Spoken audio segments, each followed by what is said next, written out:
Bom, nosso estudo sobre o Pentateuco, nós estamos no livro de Gênesis. Vimos aqui que o Gênesis ele tem duas divisões, capítulo 1 até o capítulo 11 e depois do capítulo 12 até o capítulo 50. Principal capítulo do livro de Gênesis, capítulo 12. É o principal. Começa a história de Abraão no capítulo 12 e vai até o capítulo 22.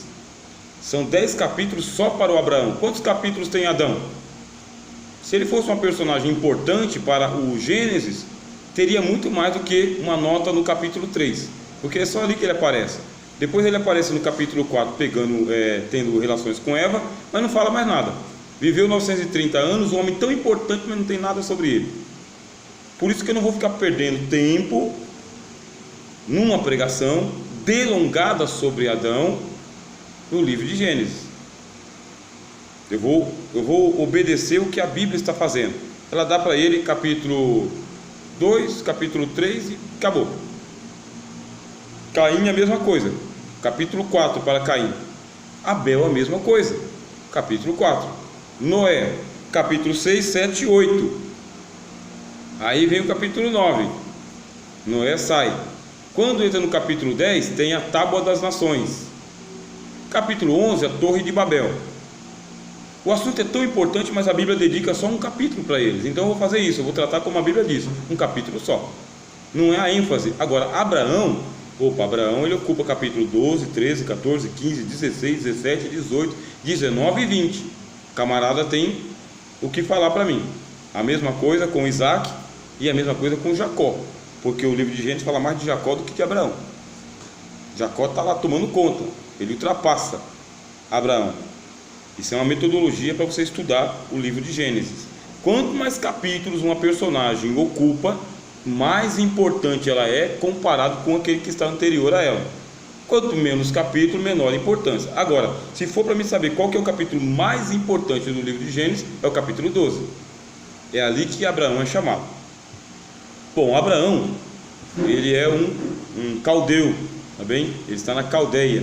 A Caldeia fica na Mesopotâmia, entre o mar Tigre e o Eufrates. Chama-se Mesopotâmia porque meso significa meio, tá? E potâmio vem de pótamos, pote, rio. Então no meio dos rios. Ele está na Caldeia. O pessoal fala que é a Babilônia, a antiga Babilônia. Portanto, o sangue de Abraão é um sangue gentil. Ele não é judeu.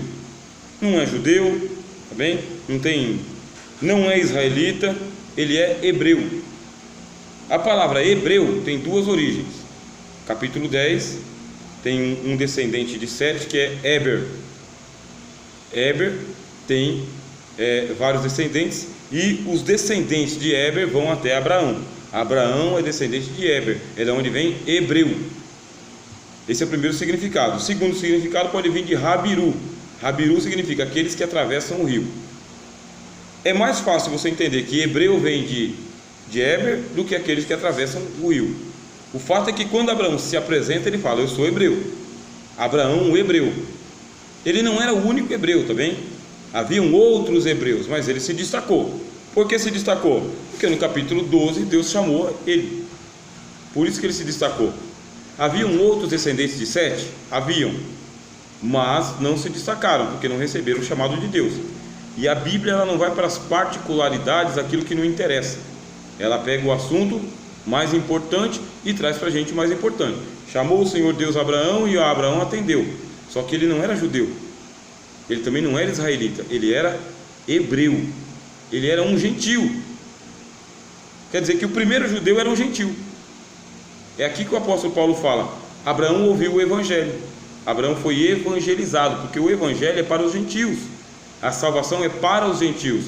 Disse Deus: em ti serão benditas todas as gentes, não somente os descendentes de Abraão, não somente os filhos de Abraão. Em ti serão benditas todas as sementes, todos os gentios, que somos nós, porque Abraão também é gentil. Ele também era gentil. E não somente ele era gentil, Isaac também era gentil, porque Isaac não nasceu nas terras de Israel. Isaac nasceu em Canaã. Canaã é uma terra gentílica. Isaac era cananeu. Abraão, babilônio. Isaac, cananeu. Jacó, cananeu. Os 12 filhos de Jacó, todos cananeus, quer dizer que todos eles eram gentios. Nenhum deles era israelita, judeu.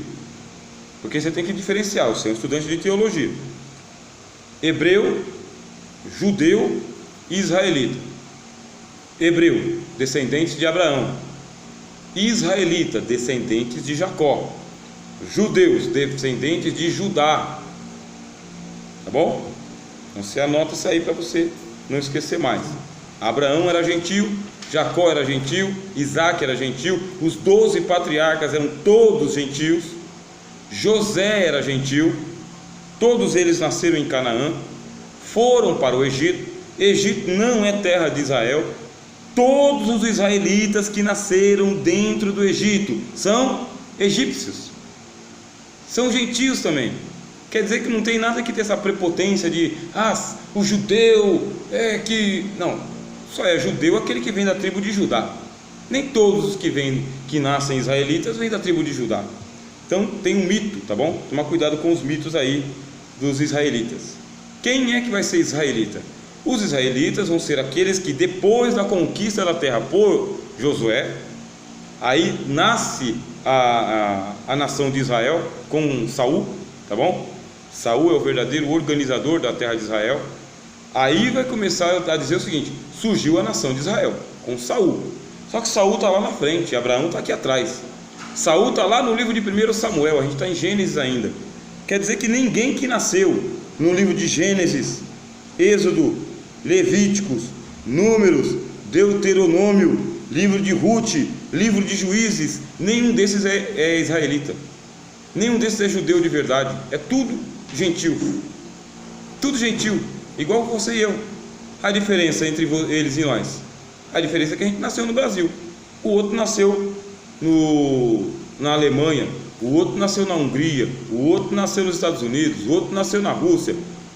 E da onde que vem a identidade judaica? Vem da tradição, do sangue de Abraão. É o que eles dizem, tá bom? Só que o sangue de Abraão é gentílico. Capítulo 12, aí você vai andar com Abraão até o capítulo 22, Deus pedindo o sacrifício de Isaac. É um sacrifício verdadeiro também. Abraão não tinha nem noção que ele não teria que sacrificar o filho dele. A princípio ele ia mesmo matar o Isaac dele, levantou o cutelo, acendeu o fogo e ia matar o menino, até que um anjo apareceu e impediu o sacrifício. Não é algo de espantar, porque tinha muito sacrifício humano na terra de Canaã. O que espanta é que o Deus de Abraão estava pedindo a mesma coisa que o Deus pagão. Aí você vem para a teologia. Você vai ter que entender isso aí, tá? Tem diferença entre Bíblia e teologia. Bíblia é o texto seco, é o texto do jeito que está ali. Isso é Bíblia. Teologia bíblica é o que a Bíblia está falando, tá bem? Teologia sistemática é o que um teólogo, lendo a Bíblia, chegou à seguinte conclusão. Teologia é o teólogo que constrói. Teologia bíblica é aquela que o teólogo constrói respeitando a Bíblia. Teologia sistemática é aquilo que o teólogo, respeitando a Bíblia, fala, mas ele coloca o pensamento dele também. Você vai estudar, vai ter aula sobre teologia. Quer dizer, a Bíblia diz que Abraão levantou o cutelo e ia matar o Isaac. Só que o anjo não permitiu. E não permitiu por quê? Aí a teologia vai falar. Teologia. Havia muitos sacrifícios em Canaã naquele tempo, sacrifícios humanos. Tá? O templo de Moloque já existia. No templo de Moloque era feito lá o sacrifício de seres humanos. No templo de Dagon também era feito sacrifícios humanos. Entre os vikings da Normandia era feito sacrifícios humanos também. Babilônia, tudo tinha sacrifício humano. Por que o anjo proibiu? Para poder fazer o corte teológico. O Deus de Abraão não é o Deus das nações. O Deus de Abraão não é igual a Moloque, nem Dagon, nem os deuses egípcios, nem babilônios, nem os deuses dos vikings. O Deus de Abraão não quer o sacrifício de seres humanos. O Deus de Abraão, ele oferece uma vítima em sacrifício, substituto, o cordeiro. Ele oferece o próprio sacrifício. Aí é teologia. Teologia é quando você entra para interpretar o porquê que não aconteceu o sacrifício. Aí é a teologia. E a teologia, ela tem essa saúde, tá? Ela é saudável, porque graças a Deus você não tem só o livro de Gênesis, Você tem mais 65 livros, além do livro de Gênesis. Agora precisa de ter tempo e pedir a Deus graça e sabedoria para fazer essa leitura. Acabou o capítulo 22, Abraão sai de história, tá? Abraão sai de cena. Ele já não é mais a personagem importante. A personagem importante agora é o Isaac.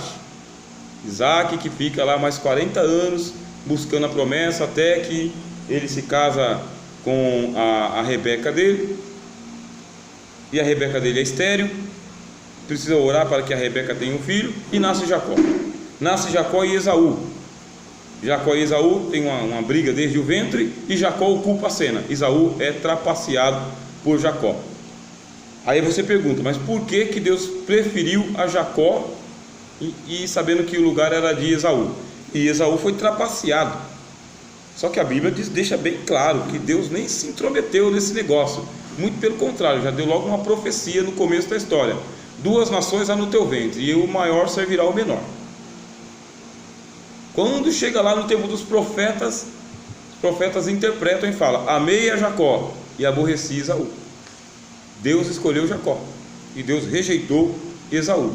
Mais uma vez você vai precisar de teologia, porque a Bíblia ela faz isso mesmo. Ela te dá um texto, não explica para você nada do texto e deixa você andar com as próprias pernas. Se vira. Você não quer ser teólogo? Vai buscar a iluminação de Deus. Você não quer entender? Se você ficar só com a teologia bíblica, quer dizer, é isso mesmo. Esaú ele é um não eleito, tá? Ele é um não eleito. Deus não escolheu ele, Deus escolheu Jacó. Só que aí vem a moral. Jacó não é um trapaceiro? Jacó não enganou o irmão? O nome dele não é Jacó, o que pega pelo calcanhar, o oportunista? Será que Deus fica do lado da trapaça desse jeito? Você entra com esses questionamentos. Aí vai para a teologia e precisa da filosofia. A filosofia que vai te ajudar a fazer as perguntas. Bom, você termina a história com Jacó tendo os 12 filhos. Um dos filhos dele é levado para o Egito, que é o José. Deus não fala diretamente com José nenhuma vez, tá? Deus não falou com José diretamente. Deus falou com Adão diretamente no livro de Gênesis. Falou com Adão, falou com Caim diretamente, não falou com Abel diretamente, tá?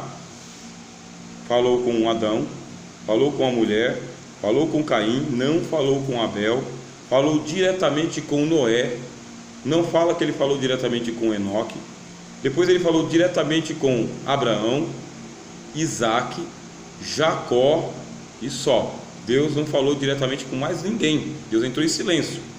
Ah, mas Deus era com Jacó, com José, e Deus deu os sonhos para José. Isso aí é você entrando no texto. Não está dizendo que Deus deu o sonho. José fala: tive um sonho, tive 2 sonhos. Aí ele conta o sonho dele, mas não diz que foi Deus que deu o sonho. Diferente do que aconteceu com o faraó. Quando o faraó tem um sonho, que ele fica perturbado, aí o José fala: Deus deu o sonho. No caso do José, não está dito que foi Deus que deu o sonho. Você está lendo a Bíblia, você tem que tomar cuidado para você não interferir no texto. Você não tem que dizer que o texto está dizendo se o texto não diz, que é o problema do nosso amigo lá. Diz a Bíblia? Não, não diz a Bíblia. Eu li porque eu entendi. É o teólogo se intrometendo. Então o José ele tem 2 sonhos. Nós entendemos que foram sonhos de revelação, sem Deus falar. Deus nunca falou diretamente com José, nunca. A última pessoa com quem Deus falou foi Jacó. Deus falou com Jacó para ele voltar lá para a terra dele. Deus falou com Jacó. Depois não falou mais. Passa-se toda a geração de José, morre toda aquela geração, e Deus fica mais de 400 anos sem falar com ninguém, até que ele vai falar com Moisés. E Deus só fala com Moisés no livro de Êxodo. Só fala com Moisés. Deus fala com Moisés, Moisés fala para Arão e Arão fala para o povo. Deus não fala diretamente com mais ninguém, é só com Moisés. Isso aí é uma prerrogativa para você entender bem como que Deus é selecionador de com quem Ele vai falar, o que eu vou falar. Deus não fica falando o tempo inteiro. Tá bom?